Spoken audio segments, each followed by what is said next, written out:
Assalamualaikum warahmatullahi wabarakatuh. Nama saya Wusdian Anitasari dari Lokal 6 SIA.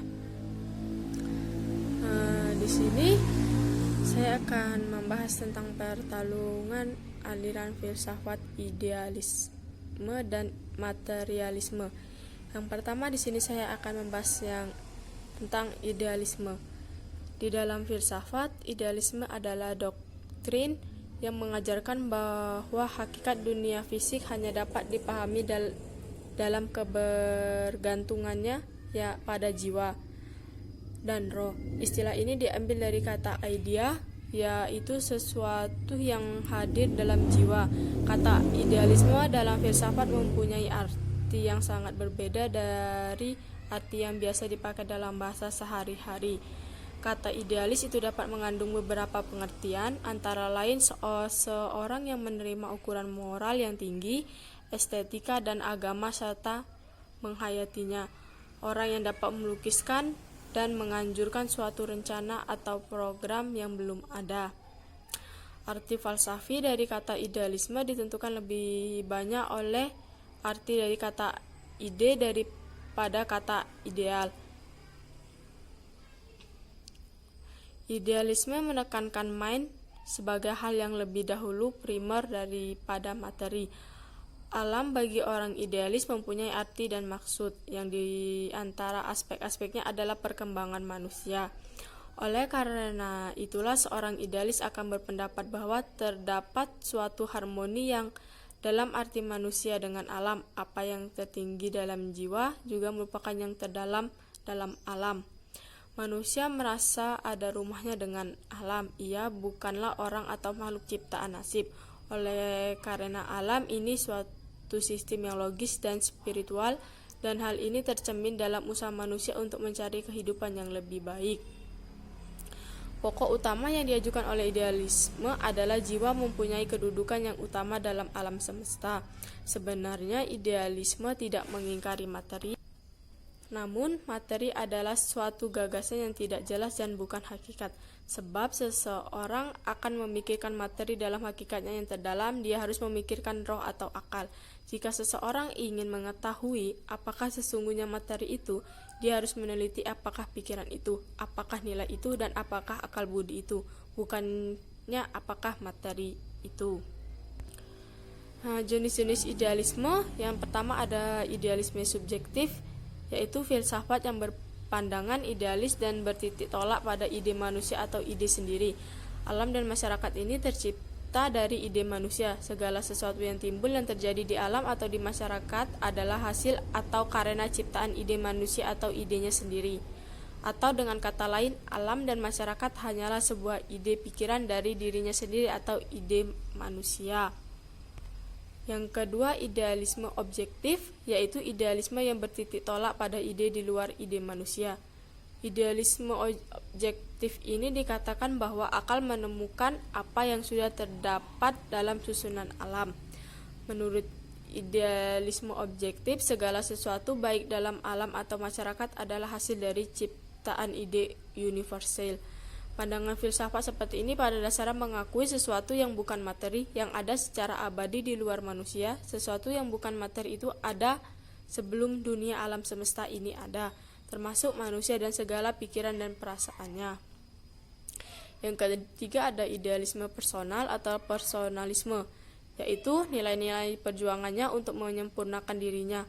Personalisme muncul sebagai protes terhadap materialisme mekanik dan idealisme monistik.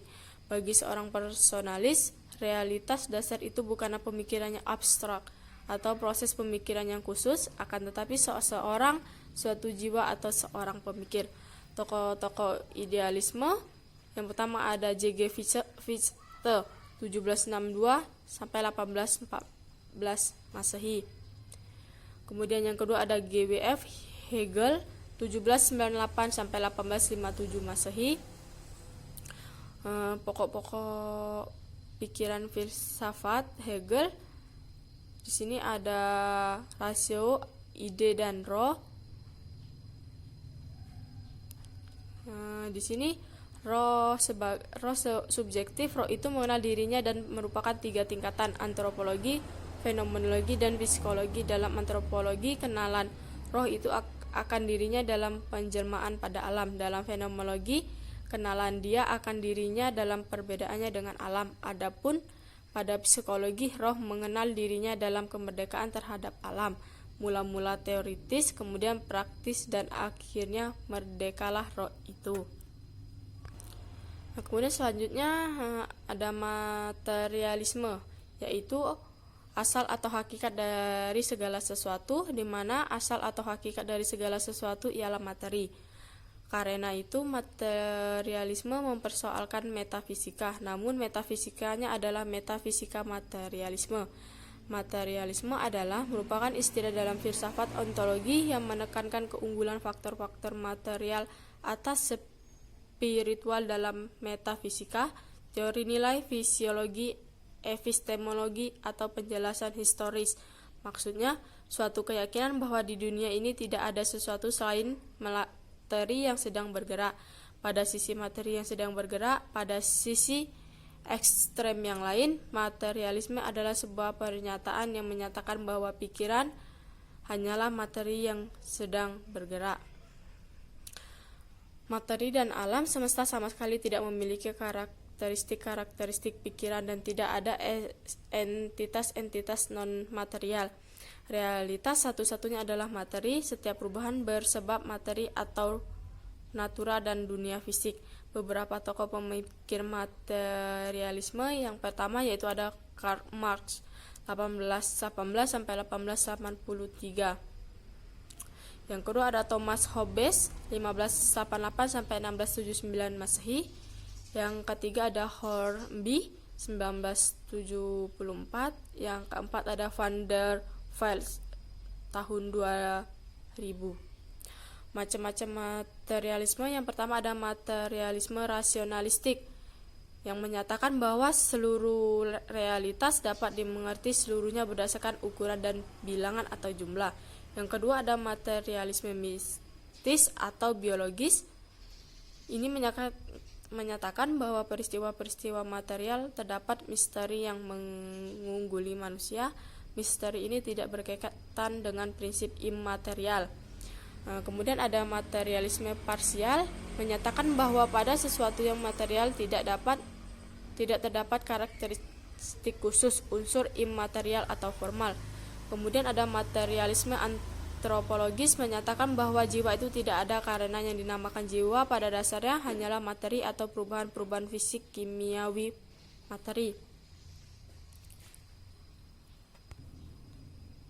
Itu tadi sedikit yang bisa saya jelaskan tentang pertarungan aliran filsafat. Semoga bermanfaat, dan kurang dan lebih saya mohon maaf, dan saya akhiri wabillahi taufik wal hidayah. Wassalamualaikum warahmatullahi wabarakatuh.